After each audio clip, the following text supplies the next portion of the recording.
Good morning everyone. कैसे हैं आप लोग? ठीक है, बढ़िया। ठंडी थोड़ी अब कम हुई है, मौसम अब खिल रहा है, धीरे धीरे धूप हो रहा है। आप लोग भी देख रहे होंगे कि मौसम अब ठीक ठाक हो रहा है। पढ़ने का समय अब आ गया। पहले भी हम लोग पढ़ रहे थे, अब अपने पढ़ने का जो स्पीड है, गति है, उसको थोड़ा सा बढ़ा देना है, क्योंकि 31 भी चला गया और 1 तारीख भी चला गया। नया साल भी अब धीरे धीरे, नया साल का नया दिन भी चला गया और आने वाला दिन भी धीरे धीरे जा रहा है।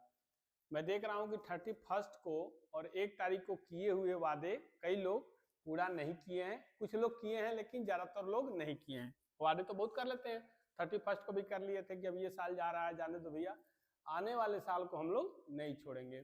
1 तारीख को तो बहुत कुछ लोग बहुत कुछ क्या किए थे, वादे किए थे कि सर ये करेंगे, आंसर राइटिंग दिखाएंगे, एमसीक्यू करेंगे, पीवाईक्यू लगा के दिखाएंगे आपको, 50-50, 100-100, 150-150। लेकिन मैं देख रहा हूँ कि 2-4 लोगों को छोड़ के बाकी लोग अभी भी क्लास मोड में चले गए हैं। अर्थात कहाँ चले गए हो, 2025 में चले गए हैं। 2026 लग रहा है उनके लिए अभी नहीं आया है। उन्हें लग रहा है कि अभी 2026 बहुत दूर है और जब तक 2027 नहीं आ जाएगा तब तक 2026 का इंतजार बीतने का करते रहेंगे। तो ये दिन दिन पर दिन बीतते जा रहा है और जल्दी ही आप देखेंगे कि पता नहीं चलेगा और 2027 का भी 1 जनवरी आ जाएगा और 2026 का 31 भी चला जाएगा। ठीक है, क्योंकि देखिए 1 तारीख चला गया, अभी मकर संक्रांति का त्यौहार था वो भी चला गया। आने वाले समय में कई ऐसे त्यौहार हैं, पता चला वैलेंटाइन डे आएगा अभी 14 को, गुलाब रोज डे आएगा और पता नहीं कौन कौन सा पूरा डे ही डे रहेगा। फिर बसंत पंचमी, फिर होली, फिर ऐसे करते रक्षाबंधन, दिवाली, दशहरा, ऐसे करते करते फिर 31 आ जाएगा और हम लोगों को पता ही नहीं चलेगा। तो भैया मैं ये सिर्फ इतना इसलिए कह रहा हूँ कि सभी लोग सचेत हो जाएं और पढ़ाई के प्रति जागरूक हो जाएं और ध्यान देना शुरू कर दें, एकदम जूझ जाएं, लड़ जाएं, जैसे भी हो। मतलब पढ़ाई के अलावा कोई काम नहीं हो, कोई डे नहीं है। अभी हम लोगों के लिए सिर्फ एक ही डे क्या है, एजुकेशन डे, और वो हर दिन होता है, हर समय होता है। ठीक है, तो हम लोग क्या पढ़ रहे थे, प्लानेट को पढ़ रहे थे। प्लानेट को हम लोगों ने देखा था, क्या होते हैं प्लानेट, कितने तरह के होते हैं प्लानेट, ये सब हम लोग देख लिए थे। हम लोग पिछले क्लास में ये बात किए थे कि अब एक एक करके एक एक प्लानेट को हम लोग देखेंगे, क्योंकि प्लानेट में कंसेप्ट बहुत कुछ नहीं है, फैक्ट ही फैक्ट ज्यादा है, उसे याद करना पड़ेगा। 2-4 बार क्लास में भी याद होगा, रिवीजन करके घर से आप लोग आएंगे, 1-2 बार उसको लिखेंगे, अच्छे से पढ़ेंगे तो धीरे धीरे चीजें याद हो जाएंगी और क्लास में भी इतनी बार वो रिपीट होगा कि ज्यादातर चीजें तो क्लास में ही याद हो जाएगी। तो हम लोग प्लानेट में भी 2 प्लानेट को देख चुके थे। कौन कौन से बताओ दिव्या? बुध और शुक्र, वेरी गुड। और आशुतोष? हाँ ठीक है, बुध और शुक्र। हाँ तो भैया यही 2 प्लानेट हम लोग देख लिए थे। तीसरा प्लानेट हम लोग क्या है, अर्थ, पृथ्वी। तो आज हम लोग पृथ्वी के बारे में थोड़ी बहुत जो भी जानकारी फैक्ट के रूप में है उसको हम लोग आज देखेंगे। मजा भी आएगा, जरूरी भी है और जिज्ञासा भी है, क्योंकि हम लोग इसी पृथ्वी पे रहते हैं। तो पृथ्वी के बारे में जानना तो हम लोगों के लिए और ज्यादा इंपॉर्टेंट है। बहुत ही मजेदार टॉपिक है ये, तो इसलिए हम लोग इसको पढ़ेंगे। कुछ चीजें जो फैक्ट के रूप में हम लोग यहाँ देख लेंगे और कुछ चीजें जो कंसेप्ट के रूप में है, कंसेप्चुअल चीज है, वो हमें पृथ्वी के फॉर्मेशन में दिखेगा, वहां हम लोग उसको पढ़ेंगे। जब पृथ्वी की उत्पत्ति पढ़ेंगे, पृथ्वी की बनावट पढ़ेंगे, उसकी रचना पढ़ेंगे, उस पर होने वाली घटनाओं को पढ़ेंगे, तो ज्यादातर चीजें वहां कवर कर लेंगे। लेकिन अभी प्लानेट के रूप में, ग्रह के रूप में इसे हम देखेंगे और इससे जो भी संबंधित फैक्ट होगा, जो भी संबंधित इससे क्वेश्चंस होंगे, उसको हम लोग कर लेंगे। यहां तक का कोई डाउट हो तो बताइएगा आप लोग। पिछले प्लानेट में कोई डाउट नहीं है? ठीक है, तो हम लोग आगे बढ़ते हैं। ठीक है, आइए हम लोग एक एक करके देखते हैं। पृथ्वी, अर्थ, जिसपे हम लोग रहते हैं, जो हमें जीवन देता है, जो हमारे लिए सर्वाधिक महत्वपूर्ण है, उसको हम लोग देख रहे हैं। ठीक है, तो आइए पहला फैक्ट देखते हैं। पहला फैक्ट यह है पृथ्वी के बारे में कि यह सूर्य से दूरी के क्रम में तीसरा ग्रह है। दूरी के क्रम में हम आपको ऑर्डर भी बताए थे, आज भी बता दे रहे हैं और आगे भी बताते रहेंगे। हालांकि ऑर्डर डिसेंडिंग, असेंडिंग, कौन किसके बीच में है, किसकी क्या द्रव्यमान है, किसकी कितनी लंबाई है, ये सब चीजें हम लोग लास्ट क्लास जब प्लानेट का पढ़ेंगे तो सिर्फ और सिर्फ फैक्ट रहेगा, उसमें ये नोट्स के रूप में आपको प्रोवाइड करा दिया जाएगा, कुछ बता भी दिया जाएगा। अभी फिलहाल इतना कि यह सूर्य से दूरी के क्रम में तीसरा है। तो पहला कौन है? कौन है मनीष? बुध। गुड, पहला क्या है? बुध है। हम बताए थे कि बुध, शुक्र, पृथ्वी, मंगल, बृहस्पति, शनि अरुण, वरुण और प्लूटो, जो अब हमारे बीच ग्रह के रूप में नहीं रहे हैं, वो एक सिंपल तारा हो गया, ग्रह की पदवी उससे छीन ली गई है। तो वर्तमान में हमारे पास 8 ग्रह हैं, बुध, शुक्र, पृथ्वी, मंगल, बृहस्पति, शनि, अरुण और वरुण। तो बुध, शुक्र और पृथ्वी आ गया तीसरे नंबर पे। तो सूर्य से दूरी के क्रम में तीसरा, याद रहेगा आपको। आकार में यह 5वां ग्रह है, दूरी में कौन सा है? तीसरा। आकार में मतलब इसका आकार, इसकी लंबाई चौड़ाई, इसका द्रव्यमान, ये सब हम देखें तो इसमें ये 5वां ग्रह है। तो ये भी एक एग्जाम में आया हुआ क्वेश्चन दोनों है कि आकार में कौन सा ग्रह है पृथ्वी और दूरी में कौन सा है, तो तीसरा और आकार में 5वां ग्रह। अगला देखते हैं, यह पश्चिम से पूर्व की तरफ परिक्रमा करती है। पृथ्वी कैसी करती है? पश्चिम से पूर्व की तरफ। हम बताए थे आपको, याद होगा कि मान लीजिए ये सूर्य है, तो इसके चारों तरफ प्लैनेट क्या करते हैं? इसकी परिक्रमा करते हैं, ऐसे ऐसे परिक्रमा करते हैं, 8 ग्रह परिक्रमा करते हैं। लेकिन इसके पहले क्लास में हम बता चुके हैं कि 8 में 2 ऐसे ग्रह हैं जो सूर्य की परिक्रमा कैसे करते हैं? क्लॉकवाइज करते हैं। क्लॉकवाइज मतलब घड़ी ये रहती है तो ऐसे सुई चलता है, टिक टिक टिक टिक टिक टिक ऐसे, तो ऐसे करते हैं, ऐसे। और कुछ ऐसे जो 6 ग्रह हैं वो कैसे करते हैं? ऐसे करते हैं, एंटी क्लॉकवाइज जाते हैं।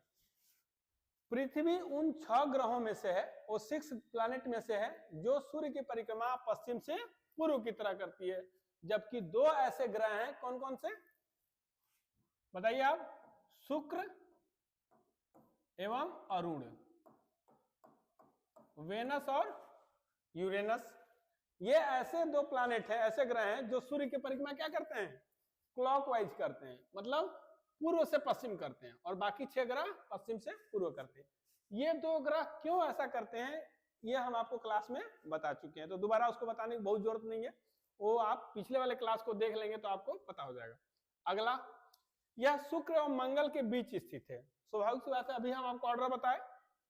ऑर्डर क्या था? शुक्र, सूर्य के बाद बुध, शुक्र, पृथ्वी, मंगल, बृहस्पति, शनि, अरुण और वरुण। तो यह शुक्र, बुध के बाद क्या आता है? शुक्र, और शुक्र के बाद आता है पृथ्वी, पृथ्वी के बाद आता है मंगल। तो ये शुक्र और मंगल के बीच स्थित है, ये भी एक फैक्ट है, ये भी एग्जाम में आया हुआ है और आ भी सकता है। अगला, यह अकेला ऐसा ग्रह है जहां जीवन संभव है। पृथ्वी अभी तक 8 ग्रहों में से एकमात्र ऐसा ग्रह है जहां पे जीवन है, जहां पे हम लोग रह रहे हैं। जीव जंतु, पेड़ पौधे, पशु पक्षी, मानव सभी लोग यहाँ पे निवास कर रहे हैं, रह रहे हैं। एकमात्र ऐसा प्लैनेट है पूरे अपने सौर मंडल का, हमारा जो सौर मंडल है उस सौर मंडल का एकमात्र प्लैनेट है। क्यों ऐसा, क्यों जीवन संभव है और क्यों नहीं संभव है? तो जीवन इसलिए संभव है क्योंकि यहाँ पे क्या है? पर्याप्त मात्रा में आपको टेम्परेचर है, तापमान है, जितना तापमान हमें चाहिए उतना तापमान हमें मिलता है। यहाँ पे ऑक्सीजन है जो हमें जीवन जीने के लिए जरूरी है। यहाँ पे पानी है, H2O है जो हमें पीने के लिए जरूरी है। किसी भी जीव जंतु, पशु पक्षी या जानवर के लिए जीवन के लिए पानी अति आवश्यक है, तो ये भी है। इसके अलावा आप देखें यहाँ पे CO2 है, पर्वत है, पठार है, मैदान है, सभी है। मतलब जीवन के अनुकूल जो भी चीज चाहिए, जो बेसिक नीड होता है जीवन जीने के लिए, वो चीजें इस पृथ्वी पे उपलब्ध है, इसीलिए यहाँ पे जीवन संभव है। कोई डाउट बताइए भैया? हाँ बताइए, बताइए। हाँ सब कुछ है, तो जो हमें चाहिए जीवन जीने के लिए सब है। अब ये अलग बात है कि हम जो मिला हमें प्रकृति के द्वारा, हम क्या करते हैं? उसका मोल नहीं समझते हैं। अभी आप देखिए पृथ्वी को क्या कर दिए हम लोग? तहस नहस करके रख दिए। सही बात है, ये बहुत लोगों को बुरा भी लगेगा, लेकिन इसमें बुरा लगने वाली कोई बात नहीं है और नहीं ये कोई नई बात है।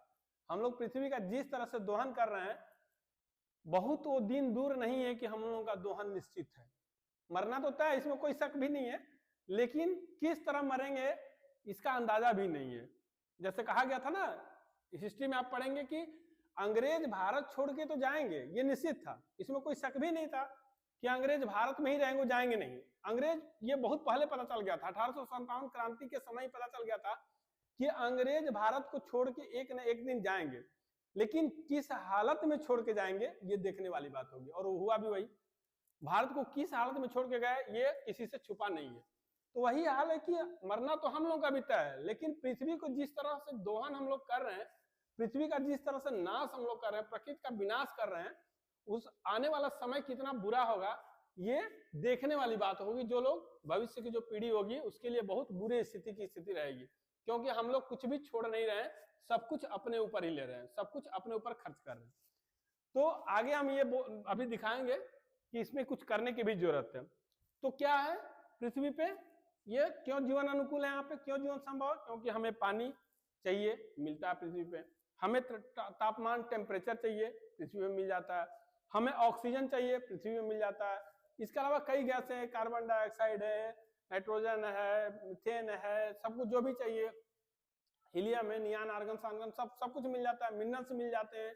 इसके अलावा पर्वत है, पठार है, मैदान है, ये सभी कुछ पृथ्वी पे उपलब्ध है, इसीलिए जीवन यहाँ संभव है। ठीक है, यहाँ तो कोई दिक्कत नहीं। अगला फैक्ट, पृथ्वी अपने अक्ष पर 23.5 डिग्री झुकी हुई है।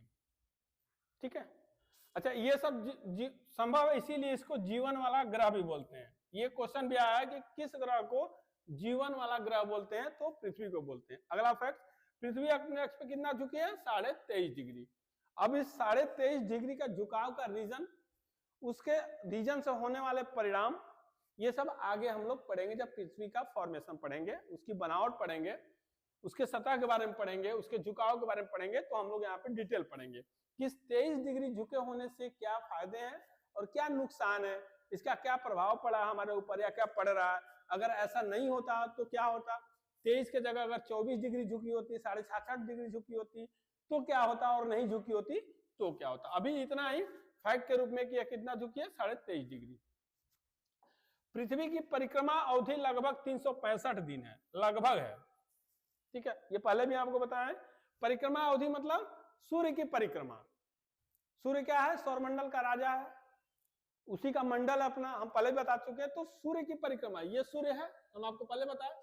ये लोग क्या है? ये लोग प्लैनेट है। ये सभी लोग क्या कर रहे हैं? सूर्य की परिक्रमा कर रहे हैं। तो इस परिक्रमा करने में अगर सपोज करिए ये पृथ्वी है, सपोज करिए कि ये और पृथ्वी, अगर इसको हम पृथ्वी मान ले, इस गोले को, तो इसको परिक्रमा करने में 365, लगभग 365 दिन लगता है। अब लगभग क्या है वो आगे हम लोग उसको पढ़ेंगे। ठीक है, क्योंकि दूरी भी अगर देखें, सूर्य की औसत दूरी देखें पृथ्वी से तो कितना है? 15 करोड़ किलोमीटर। ये हम आपको बता चुके हैं। औसत दूरी क्यों बोल रहे हैं? क्योंकि दूरी बढ़ते और घटते रहा है। क्योंकि पृथ्वी क्या है? सूर्य की परिक्रमा कर रही है, तो कभी कभी पृथ्वी परिक्रमा करते करते सूर्य के नजदीक चली जाती है और कभी कभी सूर्य से दूर हो जाती है। तो जब नजदीक जाती है तो उसको कुछ और बोलते हैं, जैसे एपीहीलियम, पेरीहीलियम, आगे हम इसको पढ़ेंगे। तो उसकी दूरी कुछ कम हो जाती है और कुछ ज्यादा भी हो जाती है। तो इसीलिए हम औसत दूरी लेते हैं कि 15 करोड़ किलोमीटर पे दूरी पे पृथ्वी सूर्य से स्थित है। आगे अगला फैक्ट है कि जल की अधिकता के कारण यह नीला दिखाई देती है। पृथ्वी क्या दिखाई देती है? नीला। किसके कारण? जल की अधिकता के कारण। ठीक है, पृथ्वी पे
इसके पहले हम बताया था आपको कि अभी तक सर्वमान्यता ये थी कि पृथ्वी केंद्र में है, सूर्य परिक्रमा करता है, लेकिन कोपरनिकसीय क्रांति के बाद ये पता चला कि नहीं, पृथ्वी परिक्रमा करती है और सूर्य क्या है, केंद्र में।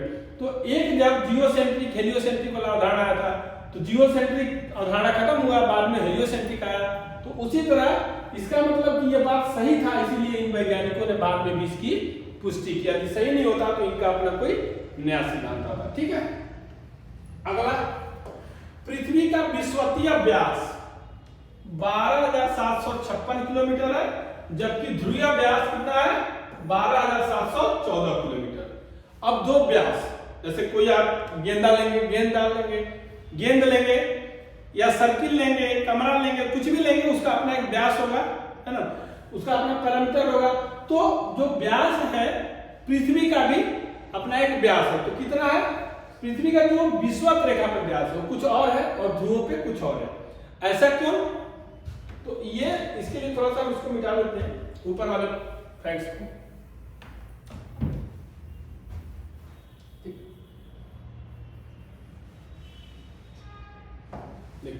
कह रहा है कि विषुवतीय व्यास 12,756 है, जबकि ध्रुवीय व्यास 12,714। इसका मतलब लगभग 40-45 का अंतर है। तो ये कह रहे हैं कि गोलाकार है, ऐसा है, पृथ्वी का आकार कैसा है, ऐसा कुछ गोलाकार है। वैज्ञानिकों का ये कहना है कि एकदम से गोलाकार नहीं है, पृथ्वी का जो आकार है वो एकदम से गोलाकार नहीं है, स्फेरिकल भी है और थोड़ा सा नाशपाती की तरह, नारंगी की तरह, ऐसा। तो आप देखेंगे कि ये वाला हिस्सा है, ये क्या है, नॉर्थ पोल, ये क्या है, साउथ पोल, इधर है ईस्ट और इधर है वेस्ट। ये है विषुवत रेखा। ठीक है, तो विषुवत रेखा और ये है ध्रुव, इसी को बोलते हैं साउथ पोल, इसी को बोलते हैं नॉर्थ पोल।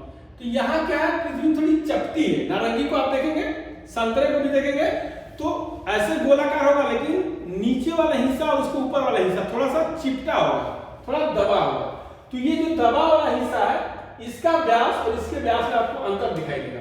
इसका मतलब कि ये जो व्यास है वो ज्यादा होगा, ये व्यास थोड़ा सा कम होगा। स्वाभाविक बात है, कम होते गया, आप देख रहे हैं उसमें भी चिपटा है तो कम हो जाएगा। अगर यहाँ से त्रिज्या देखिए तो ये जो त्रिज्या है और ये जो त्रिज्या है, इसमें भी अंतर मिलेगा। तो अगर त्रिज्या कम है तो व्यास भी कम होगा, त्रिज्या ज्यादा है तो व्यास भी ज्यादा होगा। तो विषुवत रेखा पे त्रिज्या ज्यादा है, इसलिए व्यास भी ज्यादा है।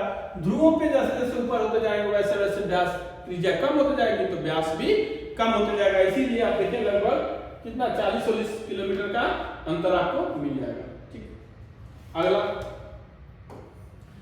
घूर्णन गति पृथ्वी की 23 घंटे 56 मिनट और 4 सेकंड है। पृथ्वी का घूर्णन, एक तो हो गया परिक्रमा मतलब मान लीजिए हम किसी चीज का परिक्रमा करते हैं, जैसे 14 कोसी परिक्रमा होता है ना, मथुरा में होता है, अयोध्या में भी होता है। मतलब हम क्या करते हैं, या और जगहों पे हम मंदिर का परिक्रमा करते हैं, या कलश स्थापना, वहां पे कई जगह पे ऐसा चीज थीम देखने को मिलता है आपको। तो परिक्रमा मतलब परिक्रमा करना, किसी के घूमना चारों तरफ, सूर्य की परिक्रमा कर रहे हैं। अभी बताया था आपको, जैसे इसमें एक कहानी भी है, यही पे थोड़ा सा आपको बता दे रहे हैं। जैसे शंकर भगवान के दो बेटे, एक कार्तिकेय और दूसरा गणेश जी, दोनों की परीक्षा होने लगी कि भाई हमारा सबसे अच्छा पुत्र कौन है। तो गणेश जी बोले कि मैं, कार्तिकेय बोले मैं, शंकर भगवान बोले कि ऐसा है कि वैसे तो तय करना बड़ा मुश्किल है कि भाई दोनों बेटों में कौन सा अधिक बलवान है, बुद्धिमान है, और कौन सबसे ज्यादा हम लोग को मानता है माता पिता को अपने। तो बोले शंकर भगवान की इस पृथ्वी का परिक्रमा करके जो सबसे, पृथ्वी का यूं कहिए कि ब्रह्मांड का परिक्रमा करके जो सबसे पहले मेरे पास आ जाएगा वो क्या है, सबसे विद्वान है, और उसी को हम अपना मानते हैं कि सबसे ज्यादा प्रिय बेटा है मेरा। तो बोले ठीक है। अब कार्तिकेय जी का मोर क्या किया, अपना मोर पे बैठे और चल दिए मोर को लेकर परिक्रमा करने। गणेश जी का वाहन क्या है, चूहा, आप जानते हैं चूहा कितना तेज भागेगा, लेकिन गणेश जी शुरू से बुद्धिमान, बुद्धि के प्रखर, उन्होंने क्या किया, माता पिता बैठे थे उन्हीं का 2 चक्कर मार दिए, उन्हीं का परिक्रमा कर लिए। जब उनके परिक्रमा करके बैठ गए, भाई वही माता पिता थे, पार्वती जी शंकर भगवान वही थे, उनकी परिक्रमा कर लिए। जब तक घूम के पूरे ब्रह्मांड को कार्तिकेय जी आते, तब तक देखे कि गणेश जी पहले से वहां बैठे पड़े हैं। तो उन्होंने बोला कि तुम इतना जल्दी कैसे आ गए? तो बोले हाँ मैं तो परिक्रमा कर ली पूरे ब्रह्मांड का। तो फिर शंकर भगवान आंख खोले, देखे कि हाँ गणेश तो यहीं पे बैठे हुए। बोले तुम इतना जल्दी कैसे आ गए? बोले तो मेरे तो ब्रह्मांड मेरे माता पिता हैं। तो फिर कार्तिकेय जी को भी हार माननी पड़ी कि सही बात, अगर कोई ब्रह्मांड में सबसे बड़ा है तो क्या पूरा ब्रह्मांड किसमें समाहित है? अपने माँ बाप में समाहित है। तो उसी तरह यहाँ पर देखिए कि ये लोग क्या करते हैं, सूर्य का चक्कर लगाते हैं। तो एक तो होता है सूर्य का चक्कर लगाना, उसको बोलते हैं परिक्रमा परिभ्रमण। एक होता है घूर्णन, एक खुद का परिक्रमा करना। जैसे हम अपने ही अक्ष पे ऐसे ऐसे, मान लीजिए अपने ही अक्ष पे ऐसे ऐसे क्या कर रहे हैं, घूम रहे हैं, तो ये क्या हो गया, हमारा घूर्णन हो गया। जबकि एक हम इस क्लासरूम के चारों तरफ घूम के और फिर अपने इस पोडियम पे आए, स्टेज पे आए, इसको बोलते हैं परिक्रमा करना। तो जो घूर्णन गति है, परिक्रमा तो लगभग 365 दिन बताया था आपको। घूर्णन गति कितनी है? 23 घंटे 56 मिनट और 4 सेकंड, अर्थात 1610 किलोमीटर पर आवर। मतलब 1 घंटे में ये कितना घूम जाती है पृथ्वी अपने अक्ष पे? 1610 किलोमीटर। सोचिए कितना स्पीड इसका। इसमें भी आपको 23 घंटे 56 मिनट 4 सेकंड लगता है। हालांकि हम लोग मोटा मोटी लगभग 24 घंटे लेते हैं। वो 24 घंटे और 4 सेकंड का महत्व आगे हम लोग उसको पढ़ेंगे कि जब एक दिन में एक बार परिक्रमा करने में 4 सेकंड का अंतर आ रहा है, तो फिर इसी तरह देखेंगे कि 30 दिन में कितना आएगा, 120 सेकंड, फिर उसे 12 से गुणा करेंगे और फिर 365 को देखेंगे। तो ऐसा देखते देखते हम पहुंचेंगे कि ये जो 24 दिन है, ये 24 दिन आगे बढ़ते बढ़ते जब अवधि में हम आएंगे तो यही 366 दिन का हो जाता है। आप देखेंगे कि लीप ईयर में क्या होता है, फरवरी 29 को हो जाती है, तो दिन भी 366 का ऐसा हो जाता है। और इसके बाद फिर लीप ईयर के बाद कभी 28 की भी हो जाती है। तो जो एक्स्ट्रा समय बचता है, ये 4 सेकंड वाला कंसेप्ट है, इसको आगे क्लियर करेंगे हम लोग अच्छे से। यही 4 सेकंड जाके आगे गुड़ खिलाता है और ये खिला के क्या करता है, 365 दिन का दिन हो जाता है। तो ये है उसका घूर्णन गति। अगला है परिक्रमा अवधि। वही सूर्य की परिक्रमा करने में कितना, 365 25 दिन, 365 दिन हो चाहिए था, लेकिन ये जो 25 दिन बच रहा है इसका, यही जाके आपको एक बार 365 दिन हो जाएगा और इसमें 1 साल और जुड़ जाएगा और वो दिन कैसे हो जाएंगे, 366 हो जाएंगे। और ये किलोमीटर में देखें तो 30 किलोमीटर पर सेकंड के हिसाब से सूर्य की परिक्रमा करता है। आगे सूर्य के बाद पृथ्वी का सबसे नजदीकी तारा कौन सा है? Proxima Centauri. सूर्य नजदीक है पृथ्वी के, क्योंकि सूर्य के बाद बुध है, शुक्र है, पृथ्वी है। तो पृथ्वी से सबसे नजदीक कौन सा है? सूर्य। लेकिन सूर्य के बाद कौन सा नजदीक तारा है? सूर्य भी क्या है? तारा है। तो ऐसे लाखों हजारों करोड़ों तारे हैं, उसमें से एक तारा सूर्य है। सूर्य के अलावा जो पृथ्वी का सबसे नजदीक तारा है उसका नाम है प्रॉक्सिमा सेंचुरी। Proxima Centauri. ये कितना दूर है? 4.22 प्रकाश वर्ष। मतलब पृथ्वी से ये कितना दूर है? 4.22 प्रकाश वर्ष। इसके अलावा साइरस या डॉग स्टार, ये पृथ्वी से कितना दूर है? 9 प्रकाश वर्ष। ये भी दूर है पृथ्वी से। अब आपके दिमाग में ये बात जरूर आ रही होगी कि जब तारे और भी हैं हमारे यूनिवर्स में, और ऐसा भी नहीं कि बहुत दूर भी है, बहुत नजदीक है, तो सिर्फ सूर्य ही क्यों दिखाई देता है, जबकि है सूर्य भी तारा? इसका मतलब कि सूर्य दिखाई देता है तो और तारों को दिखाई देना चाहिए था। तो इसको हम लोग ऐसे देख लेते हैं, जैसे सूर्य हमें दिखाई देता है, अन्य तारे हमें नहीं दिखाई देते हैं। ऐसा क्यों? ये कई लोगों के दिमाग में आ रहा होगा, और नहीं आ रहा होगा तो आ जाना चाहिए। तो इसको हम लोग ऐसे समझते हैं, मान लीजिए ये है हमारी पृथ्वी, सपोज करिए ये हमारी पृथ्वी, ये है हमारी पृथ्वी, ठीक। और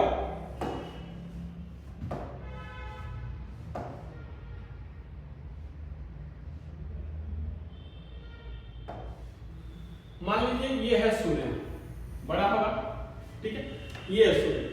तो सूर्य ये है, सूर्य की तरह एक ही सूर्य नहीं है, कई सूर्य हैं।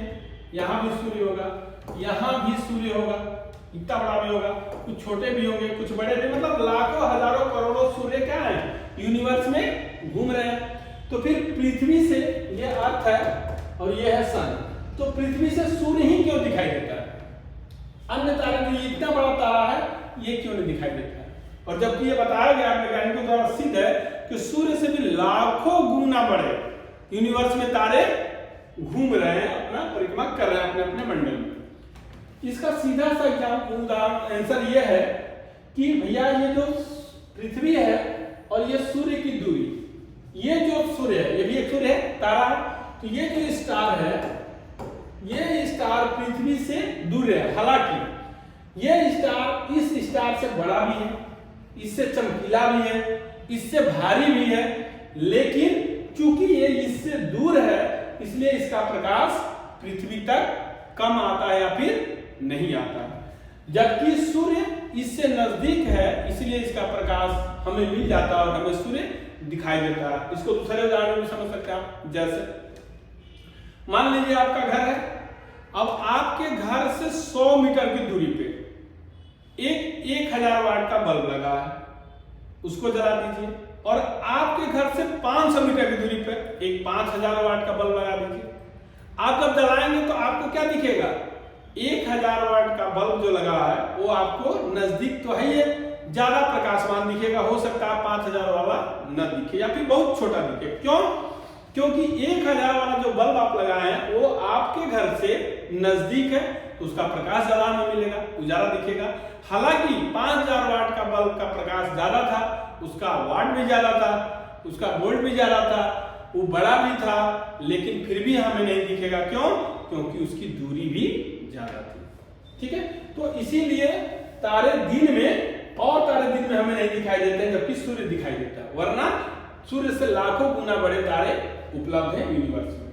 ठीक है, तो सूर्य के बारे में, पृथ्वी के बारे में आज इतना ही।